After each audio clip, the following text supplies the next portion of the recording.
Hello, my name is Gareth. You're watching the Hub Online Network. Sorry we're not live today. We've been having a little bit of technical difficulties in the studio, so you are watching this after the fact. But we got a big show for you guys today, so let's get to it.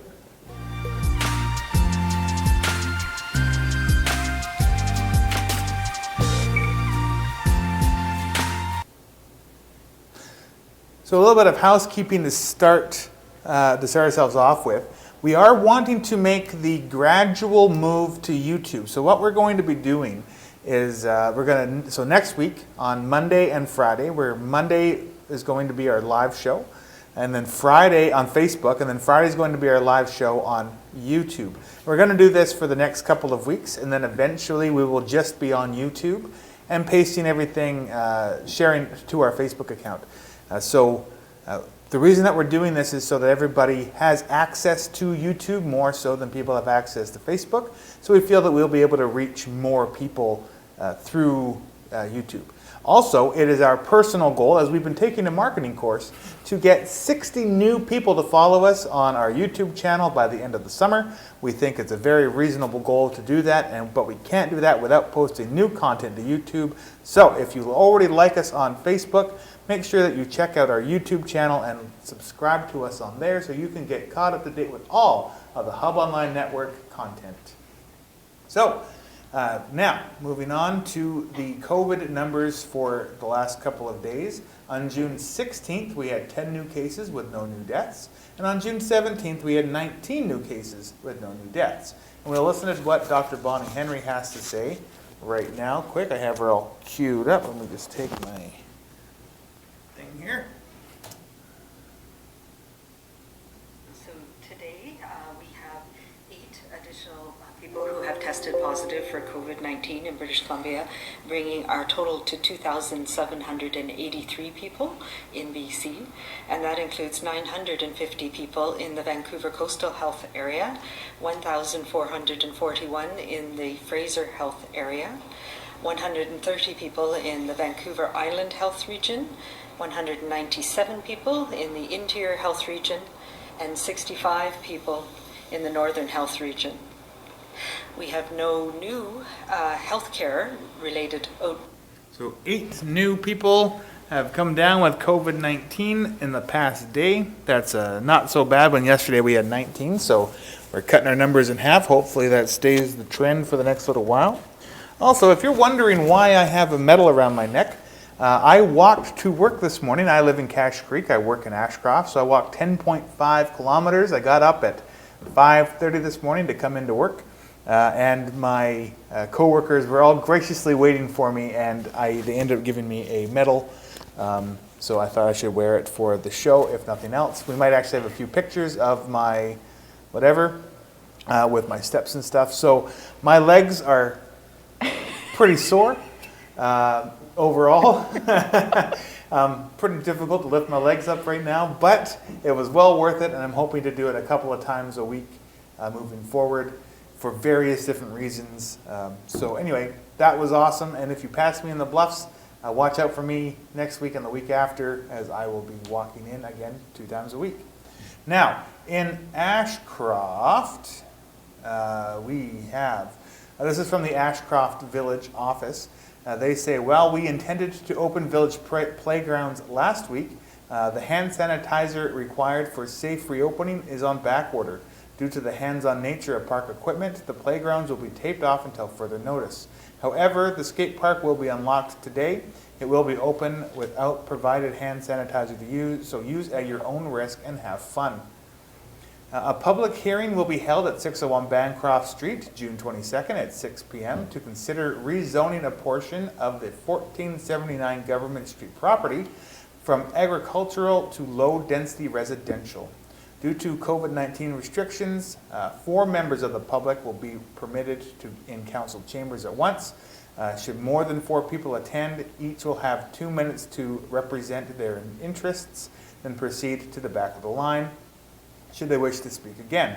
We at the Hub Online Network will be live streaming this, so you will be able to participate through there. We'll be doing this through our Facebook page, and yeah, so that's the big property that is over the old rodeo grounds that they're talking about. So if you have anything that you would like to say and you don't want to go in, you can email us at hon@ashcrofthub.com, and we'll make sure to get your questions in to the council about this particular topic. So that's sort of the news that's coming out of Ashcroft, but there's also a lot of buzz going on about the local museum. So let's take a look about what they're doing right now. What can you tell us about your COVID setup and how you had to get ready to come back to being able to have visitors? Okay, well, first of all, we sort of talked a lot about would we be able to have visitors and what would it look like. And we decided we had enough space in most areas that we could safely distance. So we created a path going one way, and then so up the stairs and then down. We put away a lot of our hands-on artifacts, and we even roped off some of the little spaces so people couldn't go in them, and shut some doors. And then so it's like, what do we do with kids? We of course have the hand sanitizer and the masks, and we do a careful cleanup after people have been in here, just of things that we think that they're like the stair rails and the door, things like that.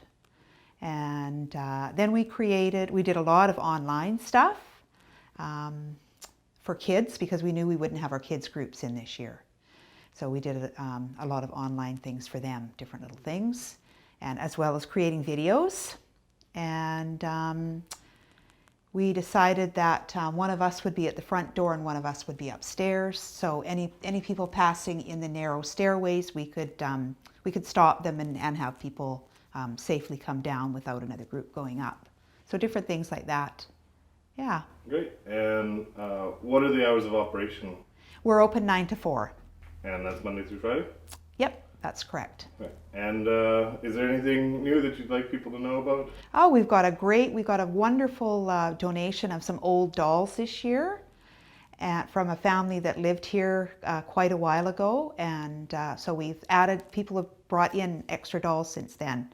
So some we have on loan and some we have donated. Yeah. Very cool.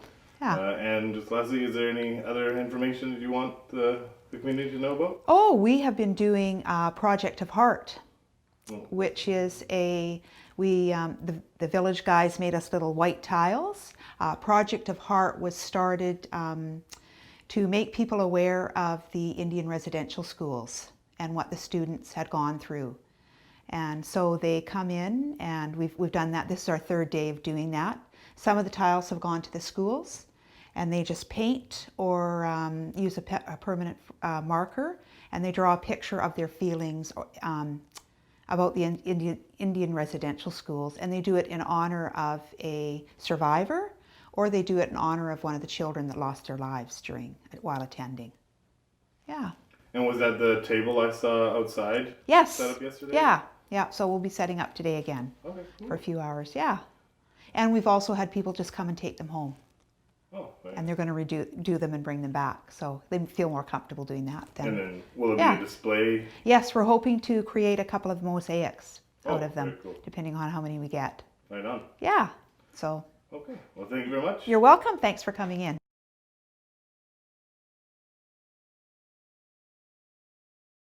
Troy and Matthias. That was some pretty interesting stuff. Thank you to Troy and Matthias for doing that footage today. Matthias, why don't you tell us a little bit about what your process was with Kathy? Sure. So we went in, we put on our masks, and there's some lovely people over the museum. They were super helpful, super courteous. They helped us get all the shots that we needed, and they were more than willing to talk. Outside of the interview, we actually, well, not me, but Troy did a lot of talking just about the local history of the town. They have some people over there who are just truly interested in Ashcroft. It's just an awesome environment they have going on over there. Highly recommend that you visit the museum. When we first started the Hub Online Network, Jan and I went there, and we didn't know a lot. I mean, less than we know now. We still don't necessarily know a lot. We did an interview with Kathy, and then we never used it because it was pretty pretty bad. Like, not from Kathy's standpoint, but from the filming. Kathy has lots of really good information, but the filming of it was so bad we never used it until like much later, when we felt like we just needed, we should just put it up. Anyway, so thank you, Kathy, for everything that you've been doing. Thank you for supporting the Hub Online Network. How have you? So we have Jessica here as well. So Jessica, have you spent a lot of time in the museum? We love the museum. We go often, or have gone often. We've done some of the kids programs in the summer that Kathy puts on. Alice's favorite thing is getting to pick a fossil to come home with us. So we have quite a few fossils. I'm pretty sure that's the only reason she wants to go to the museum, but we do check out the displays while we're there and wander through. And what is your specific favorite thing about the museum? I'm not sure how I have a specific favorite. Every time I go, I kind of discover a new little nook and cranny or some new artifact that I hadn't seen last time. So, and Kathy has information in her brain unlike any other about the history of Ashcroft and everything. So if you have a question, she's got the answer. So. Okay, so our local member of Parliament, Brad Viss, sent a letter in today. He says, I hope this finds you and your family healthy and enjoying time together despite the challenges we all face with COVID-19. It's an unprecedented time in Canadian history. The COVID-19 pandemic shut down our nation and our economy, then it closed our most important institutions, our provincial and federal legislatures, to all but the most essential functions necessary to get us through the pandemic.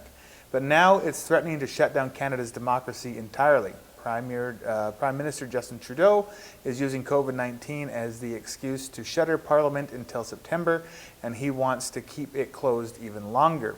His daily theatre show at Rideau Cottage, performed in front of a small cadre of hand-picked media, has replaced parliamentary accountability.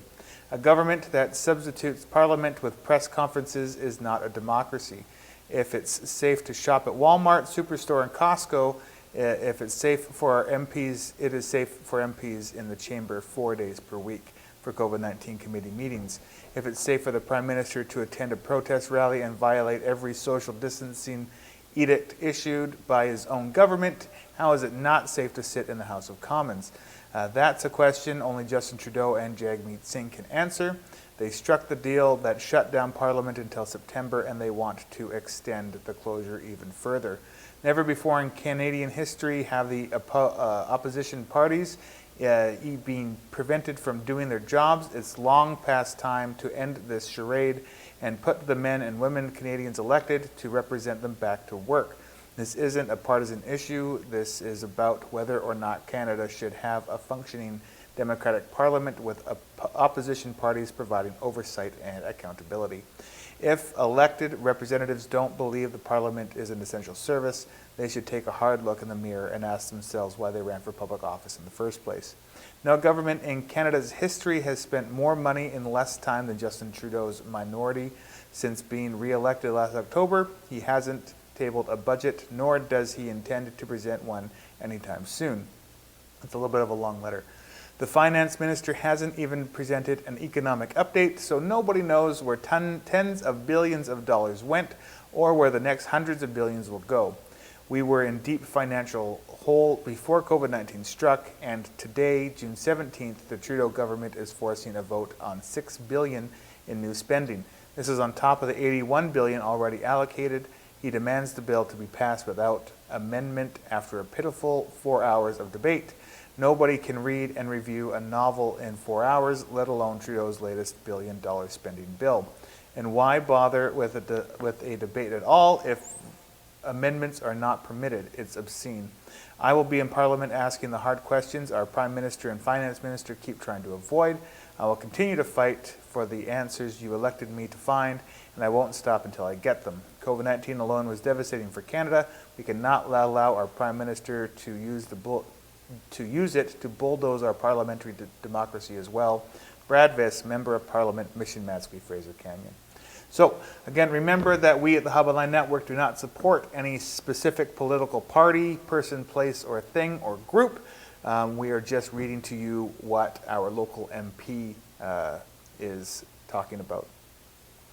And so thank you, Brad Viss, for actually sharing that. If you want more information on Brad Viss, you can go to his Facebook page, his Twitter, and his Instagram. I believe his Instagram is a little bit lacking in comparison to his Facebook page, but still, he does a lot of videos and shares the things that he's presenting in the House of Commons, so check that out if you get a chance. Another thing we have coming up here in Ashcroft is an art show put on by Royden Josephson. I have such a problem saying his name for some reason. I don't know why. But we do have a little clip from an interview that we did with him yesterday, so please check that out. So when is it? Okay, the retrospective, which we're still developing a title here. One suggestion had been for a title for a show, Let's Get Physical, which has to do with, we talked about it before, actually getting to see the work.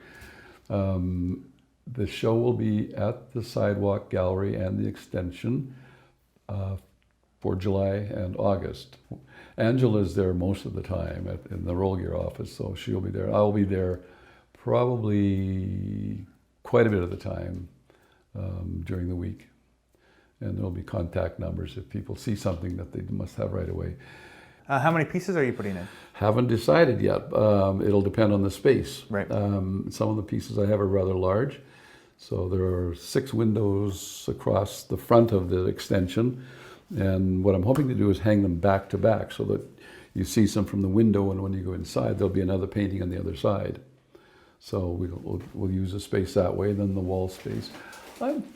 I anticipate maybe 20 sort of larger works and maybe some other smaller ones. So it's the retrospective. So I've got some early work that are kind of smaller, some drawings and some little paintings. In fact, I think the first one painting I'll have there is the first one that I have, which was done, I think, in 1952 thereabouts. Wow.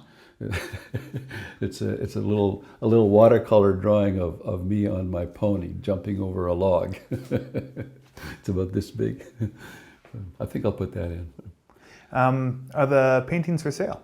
Oh yeah, the paintings will be for sale, and I'm glad you asked that because I just talked to Trish at E-Fry this morning, and I will be donating 50% to the local food bank. Of any and all sales. So I'm not quite sure how we'll arrange that, but I'm going to work something out with them. So she was quite happy to hear that. So I hope I sell everything and the food bank gets lots of money.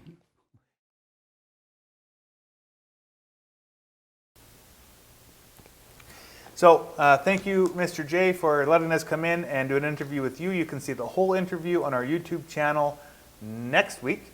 As Troy goes through that and make sure that he edits out all of my terrible questions. But moving on, we have some interesting news for Lytton. There is a movie coming to town. Should probably get my needle out of the way there. There's a movie coming to town. So Catherine Konecki reached out to us. She is from Wallop Film. And she says, great to chat with you now. Thank you for putting the word out in your community. We are looking to cast some local extras for one of our scenes of the Unicorn Code. The film will be shooting near Lytton at the end of July, early August. All info and contact details are in the poster attached, which I will read in 1 second. Please feel free to reach out if you have any other questions. So, it says, wanted Western film extras, males 20 to 50 years old, no experience needed. Location near Lytton. 1-day shoot, August 1st or 2nd, to be determined. Please send recent headshot or email to production@wallopfilm.com. Wallop is spelled W-A-L-L-O-P, so that's production@wallopfilm.com. And for more information, you can also visit the website www.unicorncode.ca.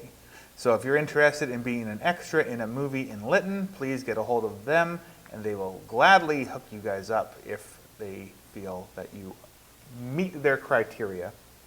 Now, talking about our local politicians, our MLA, Jackie Taggart, is on Facebook, and she says that there are many virtual mental health supports for everyone during these often difficult and strenuous times. Check out the link below for supports geared towards everyone: healthcare workers, youth, students and educators, seniors, parents, Indigenous peoples, and many others. Go over the article. Gareth. So let me bring that back up here. One sec. Where are we? Boom. No. Aha. Okay, so this is a virtual mental health support for COVID-19. So BC seniors, adults, youth, and frontline healthcare workers experiencing anxiety, depression, or other mental health challenges arising from the COVID-19 pandemic can get help through virtual services. To support British Columbians of all ages during the COVID-19 pandemic, the province is expanding existing mental health programs and launching new services. So there will be services for everyone to start.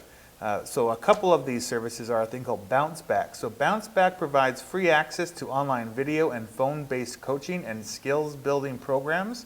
Seniors, adults, and youth who are experiencing low mood, mild to moderate depression, anxiety, stress, or worry can receive care. You can register for care and connect with the coach at Bounce Back or learn more at the Canadian Mental Health Association. There is virtual counseling services, peer support and system navigation, living life to the fullest, mental health check-ins, COVID-19 psychological support services. There are services for healthcare workers. There are services for youth. There are services for child and youth mental health peoples, parent peer support, and child and youth mental health navigations. There are supports for students and educators. Support for parents, support for seniors, supports for victims of family or sexual violence, supports for Indigenous people, supports for LGBTQ people, and much more. And all of this is on the Government of BC's website. So please, if you are struggling with anything mental health related, please go there, check that out, and get the help that you need when you need it. Now, Jessica's going to talk to us a little bit about what's going on with sunflowers. We are, and that's a good lead-in because I think it does have a bit of a mental health aspect to it. So the Sunflower Project is something that was started kind of by someone who was just looking for a way to promote inclusivity within the whole world. And so the idea is to plant sunflowers. And sunflowers, once you've planted them once, never go away. I planted sunflowers the first year we moved into the house, and I have had sunflowers ever since. And I have not planted them again. And I kind of just transplant them so that they're where I want them every year because they just come up wherever. So there are sunflower seeds available. You can pick up a packet of sunflower seeds either here at the hub or at Bull Country in Cache Creek. Some of them were donated from the Super Garden Farms and Spencer's Bridge. The idea is just to plant sunflowers kind of everywhere. The hub had a group of volunteers come in and they planted some sunflowers in a patch of garden that was not being utilized. And so we're going to hopefully have sunflowers this fall. And then the idea is to share your sunflowers and sunflower projects on social media. So you can go to thesunflowerproject.ca and check it all out. They've got an Instagram as well as a Facebook page where you can post and share your sunflower project. Where was the first place that you heard about this? It was Gold Country shared it, and so that I think is where it came here, but it's a BC-wide initiative. Oh. I am hoping to get some more information and kind of as to why it's important and why the projects are happening, but the contact hasn't happened yet. So hopefully we can get a video of more about what the project's all about. Awesome. So that's great. Thank you for sharing that. And yeah, sunflowers are notoriously difficult. Not that you ever want sunflowers to go away, but they're very difficult to get rid of. In our yard last year, we planted all new grass, and we still get sunflowers that are popping out. So I don't have grass in my backyard. I have gravel, and the sunflowers still come up. They come up somewhere where it never gets watered except for rain, and they just randomly appear all over the place. I have sunflowers on the other side of my yard from where I actually planted the sunflowers. Partly I think because my bird seed is on that side, so I think that's where some of those sunflowers came from, but they just come up everywhere.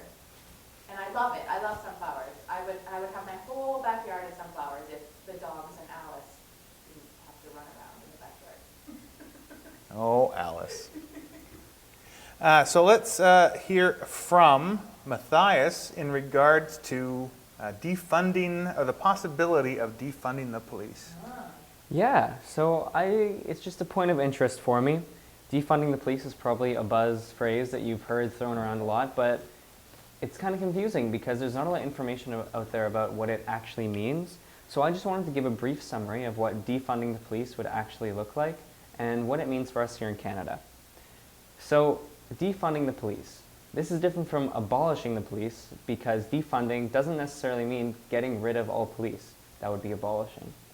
So when we're talking about defunding the police, we're talking about taking the responsibilities that some of that police have right now, like for things such as wellness checks, taking the funding that would go towards those things and giving it towards community-based social worker programs so that social workers could be called to deal with issues such as wellness checks. I think that that's a wonderful example. So I just wanted to give a quick summary of what defunding the police actually means because people need to make educated decisions on these things. I am not necessarily for or against defunding the police. I think it's an interesting idea, but yeah. So that being said, yesterday, Jagmeet Singh was ejected from Parliament. So Singh says that he was angered by MP's gesture in opposition to motion to scrutinize systemic racism in the RCMP. NDP leader Jagmeet Singh has been expelled from the House of Commons for calling a Bloc Québécois MP racist and for refusing to apologize and withdraw his comments. Speaker Anthony Rota kicked Singh out for the rest of the day after Singh called Elaine Therrien racist for refusing to support the NDP motion dealing with systemic racism in the RCMP. Singh tried to get all parties in the House of Commons to agree to the motion recognizing the existence of systemic racism in the RCMP. The motion points out that several Indigenous people have died at the hands of the RCMP in recent months.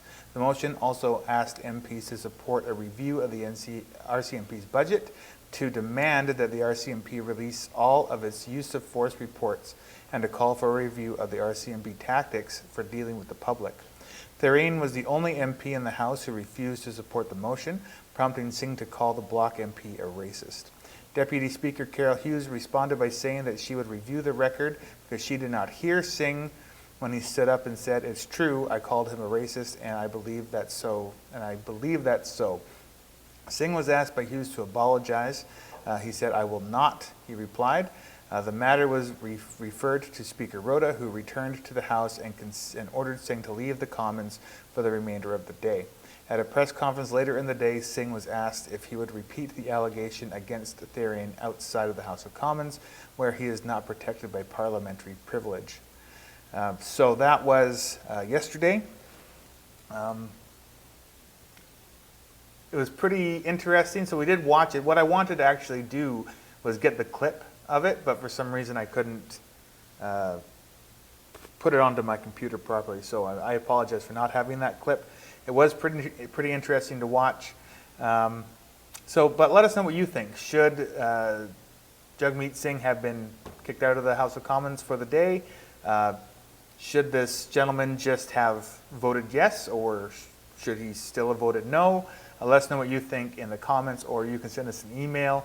And keep in mind, any emails that we do get and or read out in the show will be anonymous, but it'd be interesting to see what people have to say about this. So, there is a new possibility of having a COVID app, a Made in Canada mobile app to alert Canadians who may have been exposed to a person infected with COVID-19 is ready for testing in Ontario, Prime Minister Justin Trudeau announced Thursday. Trudeau said using the app is completely voluntary and it will not share or store any personal information, including a user's geographical location. It will be up to the individual Canadians to decide whether to download the app or not, but the app will be most effective when as many people as possible have it. Trudeau said the Federal Privacy Commissioner was involved in the development, and every consideration has been given to protecting privacy because the government is very aware that Canadians are worried about their privacy and won't use the app if that is the case. So, Jessica, what do you think about having an app like that? Would you use it? I think that if I was concerned about the risk stuff. So if there was a case of COVID somewhere within the area that I reside, then yes, I would use the app so that I maybe would have more information and be alerted to that.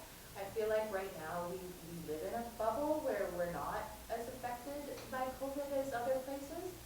If I lived in Vancouver, I would absolutely, because that way I know right away, because I'm going to have more contact with more people and more potential. So the bigger my bubble, the more potential. And I'm glad that they've considered and thought about all of the privacy policy, the privacy issues, because that was kind of when I first heard about the app. It's like, you know, I don't want to be that person that says, yeah, I have COVID, and now all my neighbors hate me because I have this thing that's not my fault. And so I think that being able to have all those privacy concerns addressed before the app is live is cool. There's an app for that. Matthias, do you think that if one person that doesn't have COVID doesn't use the app, that that would make the app pointless? I don't think it would make the app pointless. I think it would make the app significantly less effective. I think it's more meant to be a tool for general use. So there are generally more cases in this area compared to this area. So maybe in North Vancouver, there's more cases than in South Vancouver.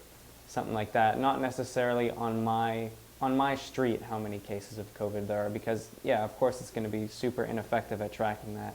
But I think on a wide scale, it'll be useful for tracking where the hotspots are. And I think Thailand, is it Thailand or Korea that has an app? Yep. That they have been very effective at reducing transmission, because as soon as somebody is tested positive, you know where that positive test was located, and you know where that person was, and so you can now either isolate or test, and it reduces that transmission of not when you're not symptomatic. And I think that's the biggest concern right now with the COVID-19 virus, is that there's such a long transmission period where you're not sick, you're not having any symptoms, and that's why it's getting the better of us. And so if you can right away know, and you can isolate all of those people that potentially came into contact with. Troy, Yeah. fact check for us whether North Korea, it was voluntary or not voluntary to. Oh, I don't think it was voluntary. Do you mean South Korea? Or Yeah, South Korea, it was sorry. South Korea. yeah, it was one of the, somewhere there, but it definitely was not, I don't think it was voluntary. I want to Check it? know for sure. Absolutely. It would work by having people who test positive for the novel coronavirus upload that information anonymously to the app with the help of a public health official. Then any phone that was recently close to that phone for an extended time will alert its holder to a possible exposure to the illness. Easing COVID restrictions. Okay, so that's for that app. Now, once the app does come out, we will download it and we will take a look at it and see what it's like. But it's looking like it's going to be available in July. So again, let us know what you think. Is this taking a step too far on the privacy side? Is it a good enough measure? Would you use the app? Would you not use the app? All those kinds of things. Let us know, hon@ashcrafthub.com. And we'll wait for Troy to, we'll come back to this once Troy has an answer. BC is looking at easing COVID restrictions. It will likely be next week before British Columbia further eases restrictions in place to fight COVID-19, Premier John Horgan says.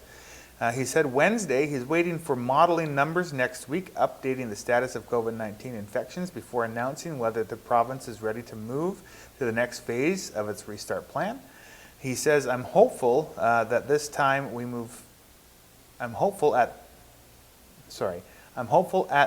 time we can move to full implementations of phase 3 of the recovery plan, which would include more travel throughout BC, Horgan said in a news conference. Provincial Health Officer Dr. Bonnie Henry said phase 3 of the government's reopening plan includes film and television productions, movie theaters, spas, hotels, resorts, and overnight camping in parks and travel. Now, everything I've seen says that the movie industry is opening up. I have a lot of friends in that industry, and they are all talking about the production that they are working on in the near future. So that is falls in line with what Dr. Bonnie Henry is saying, so that's pretty good. What do you think? Is it too soon, not soon enough? I feel like it's probably soon enough, just in that we're getting tired maybe of our bubbles and really wanting some of those services that have been lacking. But I'm gonna let it be with the professionals to decide whether we're ready or not. They're the ones that have all the data. Now, side note, in the States, there are lots of states that are that have reopened pretty much fully, and they are now seeing large spikes in the amount of COVID-19 cases that they're seeing. So it'll be interesting to document if that happens here or not.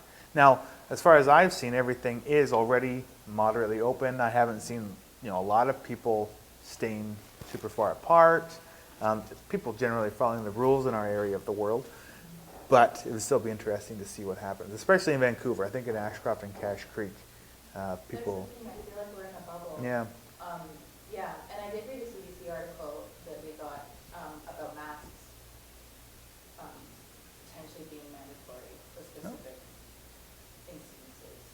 Well, when a couple weeks ago, I thought that Costco had said that masks were mandatory, and then my wife and I went to Costco, and they were handing masks out, but once we got inside, there was nobody wearing them. Yeah.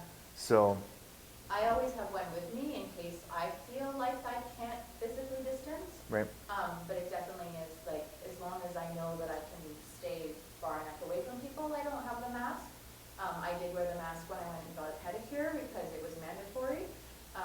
But just having it with me, I know that if I become uncomfortable, I know that I can just pull it out of my purse and put it on and have that extra layer of protection. Can you hear me? Yep. I'm over there. So both Singapore and South Korea, it's voluntary, Okay. but highly encouraged in order to collect the necessary data to make the app functional. So if you couldn't hear Troy, he says both Singapore and South Korea, it is voluntary, but they are suggesting that people that do have it use it so they can collect the most amount of data that they can. So that's good that we found out. Thank you, Troy, the man in the chair. And that their numbers are quite low, aren't they? Like their transmission numbers are low, considering their densely populated areas. I'm not sure. I haven't followed South Yeah. Korea's numbers too much. But Check that out. check that out, Troy. Keep going.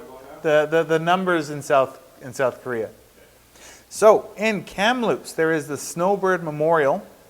So from the moment Captain Jennifer Casey died in the tragic snowbirds crash last month in Brocklehurst, city residents rallied around her and the entire snowbirds team.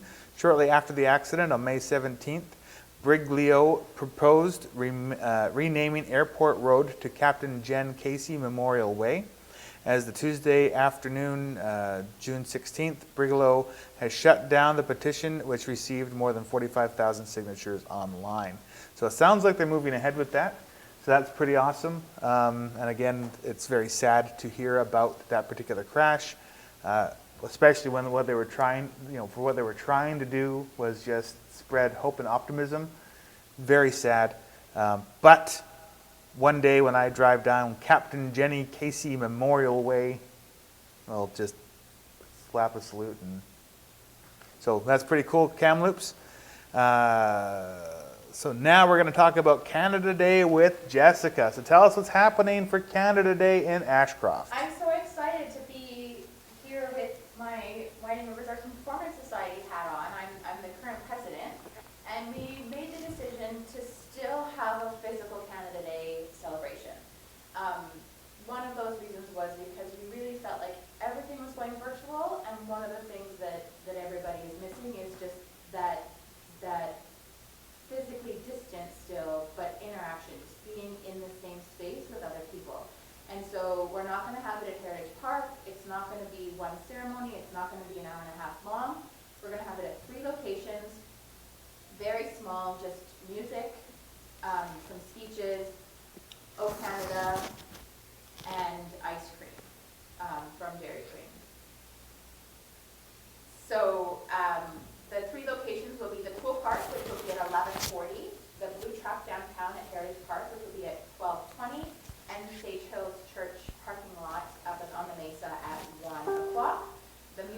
by Brian, Julia, and Nadine.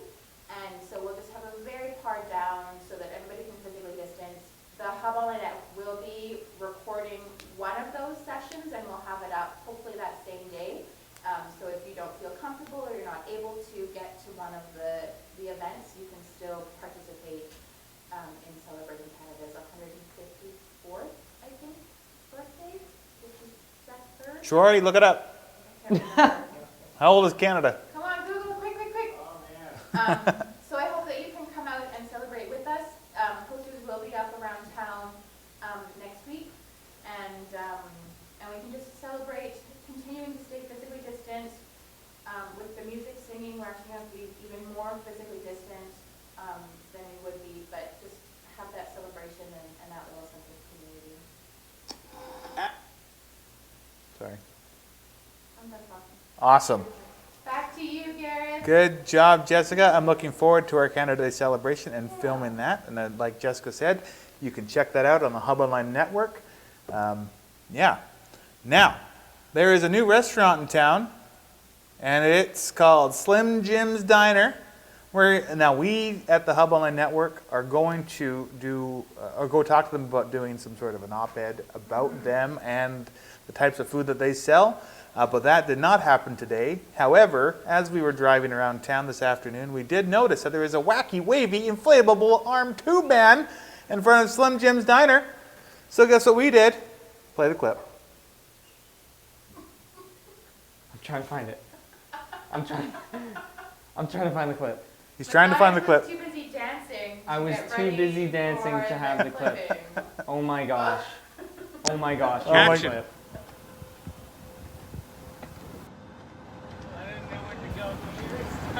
Go. So right here, and we're dancing a wacky inflatable tube man. Have any of you been to Slim Jim's yet? We're not muted, by the way.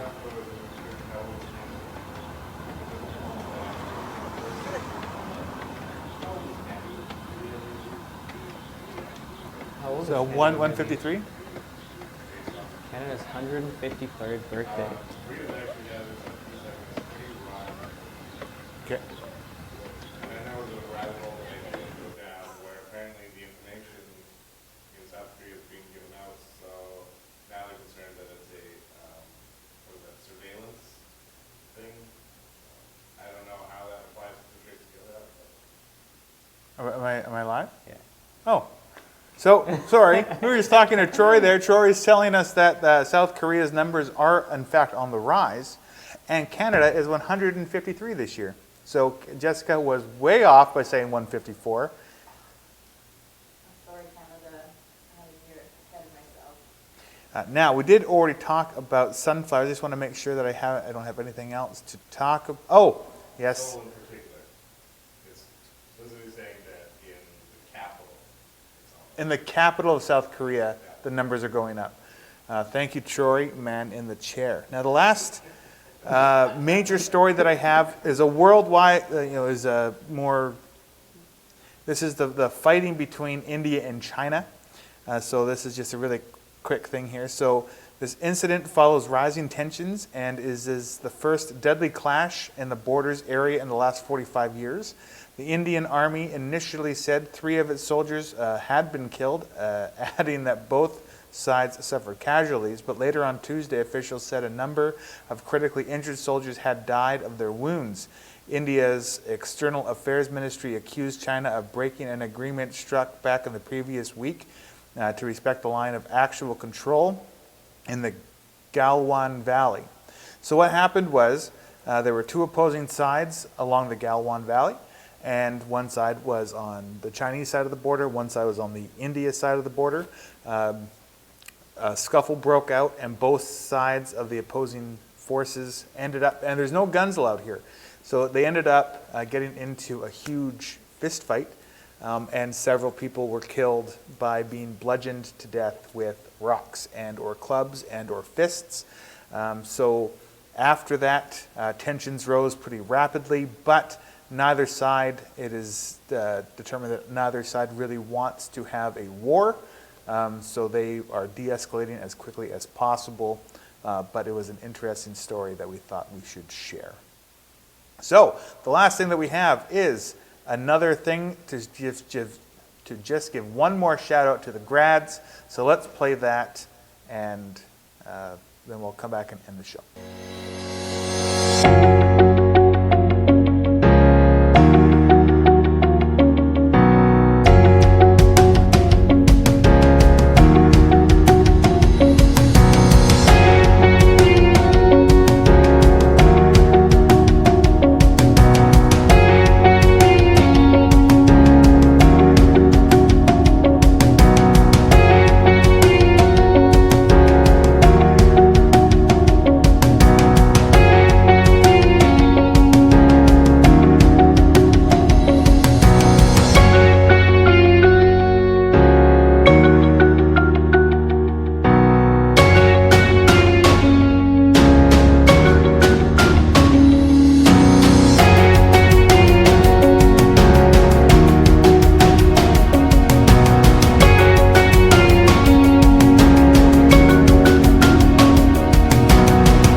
Awesome. So at the beginning of the show, we were talking about how we're changing up our programming just a little bit and how we're going to be going over to YouTube eventually. Another thing that's changing is the Monday show is going to be going on to Tuesday. The reasoning for this is since we have a few more people in the office, we feel that we are capable of getting out into the community more and making more videos for you that we can include in these news shows. So that is what we're going to do, but we're going to take Monday every week, and we're going to go and film things for the Tuesday show, and then Wednesday, Thursday, we're going to film things for the Friday show. So that's going to be the way that we do things here. So Tuesdays and Fridays, as much as possible, unless there's a holiday on a Friday, then we'll go on Thursdays. But anyway, thank you very much for watching. Again, like, share, comment, subscribe, all that good stuff. Check us out on Instagram. We have a new Instagram account that we're using, so check us out there. Follow us on Twitter. Yeah, have yourselves a great weekend, and we'll see you guys Tuesday at 3.